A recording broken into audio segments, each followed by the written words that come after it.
സ്കൂളൊക്കെ വിട്ട് വരുന്ന കുട്ടികൾക്കൊക്കെ പെട്ടെന്ന് തന്നെ ഉണ്ടാക്കിയെടുക്കാൻ പറ്റിയ ഒരു അടിപൊളിയായിട്ടുള്ളൊരു സ്നാക്സാണ് കേട്ടോ.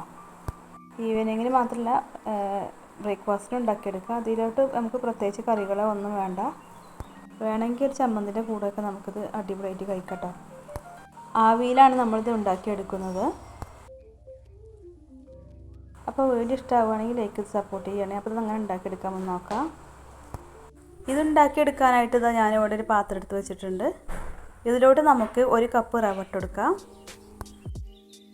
ഇതിലോട്ട് ഇനി റവ എടുത്ത അതേ കപ്പിന് തന്നെ 1/2 കപ്പ് തൈരും കൂടെ ഒഴിച്ചെടുക്കാം. അപ്പോൾ നല്ല പുളിയുള്ള തൈര് വേണ്ട കേട്ടോ, ചെറിയൊരു പുളി ഉണ്ടായാലും കുഴപ്പമില്ല.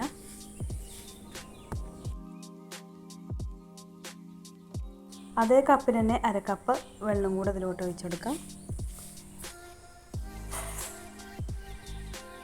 ഒഴിച്ചു കൊടുത്തതിന് ശേഷം നമുക്ക് എല്ലാം കൂടെ നന്നായിട്ടൊന്ന് മിക്സാക്കി എടുക്കാം കേട്ടോ.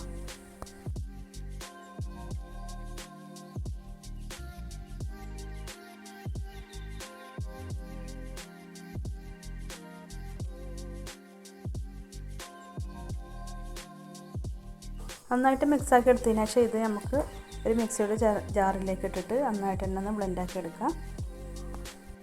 അപ്പോൾ നേരിട്ടിട്ട് ജാർക്ക് ഒഴിച്ചു കൊടുത്താലും മതി. പക്ഷേ നമ്മൾ ഇതുപോലെ ഒന്ന് മിക്സാക്കി എടുക്കുമ്പോൾ നമുക്ക് വെള്ളം വേണമെന്നുണ്ടെങ്കിൽ അതിനനുസരിച്ച് ഒഴിച്ചു കൊടുക്കാം.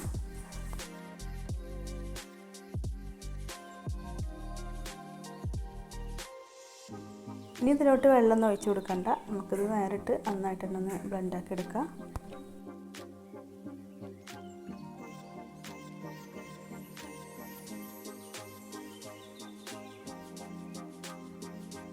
ഇനി നമ്മൾ ഇതേ പാത്രത്തിലോട്ട് തന്നെ വീണ്ടും ഒഴിച്ചു കൊടുക്കുകയാണ്.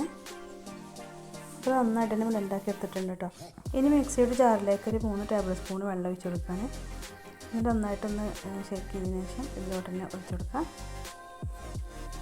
കൂടുതൽ വെള്ളം ഒഴിച്ചു കൊടുക്കരുത്. അപ്പോൾ കണ്ടില്ലേ, ഈ ഒരു ലൂസിലാട്ടോ നമുക്ക് മാവ് കിട്ടേണ്ടത്.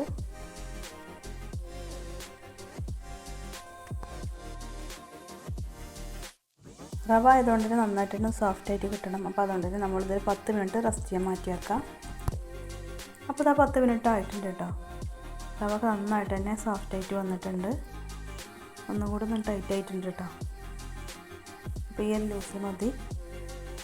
ഇനി ഇതിലോട്ട് ഒരു ടേബിൾ സ്പൂണ് ഓയിൽ ഒഴിച്ച് കൊടുത്തിട്ടുണ്ട്. പിന്നെ 1/2 ടീസ്പൂണ് ചെറിയ ജീരകം ചേർത്തിട്ടുണ്ട് കേട്ടോ. പിന്നെ 1 സ്പൂണ് പഞ്ചസാരയും ചേർത്തിട്ടുണ്ട്. പിന്നെ അതിലോട്ട് നമ്മൾ ആവശ്യത്തിനുള്ള ഉപ്പും കൂടെ ചേർത്ത് കൊടുക്കുകയാണ്. എല്ലാം കൂടെ ചേർത്ത് കൊടുത്തതിന് ശേഷം നന്നായിട്ട് തന്നെ ഒന്നുകൊണ്ട് ഇത് മിക്സാക്കി എടുക്കുക.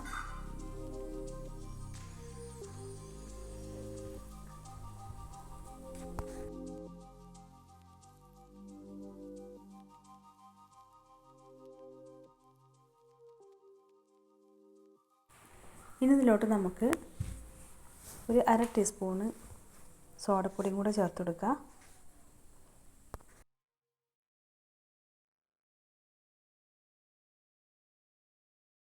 അപ്പോൾ ഒട്ടും കട്ടില്ലാതെ തന്നെ നന്നായിട്ട് തന്നെ ഒന്നുകൂടി മിക്സാക്കി എടുക്കുക കേട്ടോ. അപ്പോൾ ഇത് നന്നായിട്ട് മിക്സാക്കി എടുത്തിട്ടുണ്ട്. ഇനി നമ്മളിത് സെറ്റ് ചെയ്തെടുക്കാൻ വേണ്ടിയിട്ട് ഇതുപോലെ ഒരു പാത്രം എടുത്തിട്ടുണ്ട് കേട്ടോ. നമ്മളൊരു ലഞ്ച് ബോക്സാണ് കേട്ടോ എടുത്തിട്ടുള്ളത്. അല്ലെങ്കിൽ സൈഡ് ഭാഗം വക്കുള്ളൊരു പ്ലേറ്റ് എടുത്താൽ മതി. എന്നിട്ട് ഇതിൻ്റെ ഉൾഭാഗത്ത് കുറച്ച് ഓയിലോ എന്തെങ്കിലും ഒന്ന് ബ്രഷാക്കി കൊടുക്കുക, ഒട്ടിപ്പിടിക്കാതിരിക്കാൻ വേണ്ടിയിട്ടാണ്. എന്നിട്ട് നമ്മൾ ഉണ്ടാക്കിയെടുത്ത മാവ് ഇതിലോട്ട് ഒഴിച്ചു കൊടുക്കുക. അത് ഫുള്ളായിട്ട് തന്നെ നമ്മൾ ഇതിലോട്ട് ഒഴിച്ചു കൊടുക്കുന്നുണ്ട്. ഇതിൻ്റെ മുകളിലോട്ടായിട്ട് നമുക്ക് കുറച്ച് മുളക് പൊടി ഒന്ന് തൂവി കൊടുക്കാം കേട്ടോ. ഇത് കാണാനൊരു ഭംഗിക്ക് വേണ്ടിയിട്ടാണ് ചെയ്തെടുക്കുന്നത്. പിന്നെ കുറച്ച് കുരുമുളക് പൊടിയും ഇതേപോലെ ഒന്ന് ഉതിരി കൊടുക്കുന്നുണ്ട്. ഇനി ഇത് നമ്മൾ ആവിയിലാണ് കേട്ടോ വേവിച്ചെടുക്കുന്നത്. അപ്പോൾ ഇത് നമ്മൾ ഇഡ്ഡലി തട്ട് എടുത്ത് വെച്ചിട്ടുണ്ട്. ഇതിൻ്റെ ഉൾഭാഗത്തേക്കായിട്ട് നമ്മൾ ഇത് ഇറക്കി കൊടുത്തിട്ടുണ്ട് കേട്ടോ. എന്നിട്ട് നമുക്കൊരു 10 മിനിറ്റ് സമയം മീഡിയം ഫ്ലെയിമിലിട്ടിട്ടൊന്ന് കുക്ക് ചെയ്തെടുക്കാം. അപ്പോൾ ഇതാ 10 മിനിറ്റോളം ആയിട്ടുണ്ട്. ഇനി നമുക്കൊന്ന് തുറന്ന് നോക്കാം. അപ്പോൾ അതിൻ്റെ മുകൾ ഭാഗം ഒന്ന് തൊട്ട് നോക്കിയിട്ട് ഒട്ടിപ്പിടിക്കുന്നില്ല വെച്ചെങ്കിൽ കുക്കായിട്ടുണ്ടാവും കേട്ടോ. ഇനി നമുക്ക് ഫ്ലെയിം ഓഫ് ചെയ്യാം. എന്നിട്ട് നന്നായിട്ടൊന്ന് ചൂടാറി വന്നതിന് ശേഷം നമുക്ക് ഇത് നമുക്ക് മറ്റൊരു പാത്രത്തിലോട്ട് മാറ്റാം. ഇനി നമുക്ക് ഓരോ പീസാക്കിയിട്ട് കട്ട് ചെയ്തെടുത്തതിന് ശേഷം ഒരു കാര്യം കൂടെ നമുക്ക് ചെയ്തെടുക്കാണ്ട്. അപ്പോൾ ഓരോരോ ചെറിയ ചെറിയ പീസാക്കിയിട്ട് എടുത്തിട്ടുണ്ട്. ഇനി നമ്മളൊരു പാൻ ചൂടാക്കാനായിട്ട് വെച്ചിട്ടുണ്ട്. ഇതിലോട്ട് കുറച്ച് ഓയിലൊന്ന് തൂവി കൊടുക്കാം.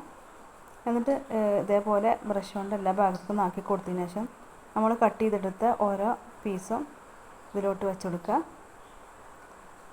മുളക് പൊടി വിതറിയ ഭാഗം നമുക്ക് നേരെ താഴെയാകുന്ന വിധത്തിൽ നമുക്ക് ഇത് ഒന്ന് മൊരിച്ചെടുക്കാം കേട്ടോ. അപ്പോൾ രണ്ട് ഭാഗവും നമുക്കൊന്ന് മൊരിച്ചെടുക്കാം. അപ്പോൾ അത് നല്ല അടിപൊളിയായിട്ടുണ്ട്. അപ്പോൾ എല്ലാവരും ട്രൈ ചെയ്ത് നോക്കുക, എന്നിട്ട് ഫീഡ്ബാക്ക് അറിയിക്കുക.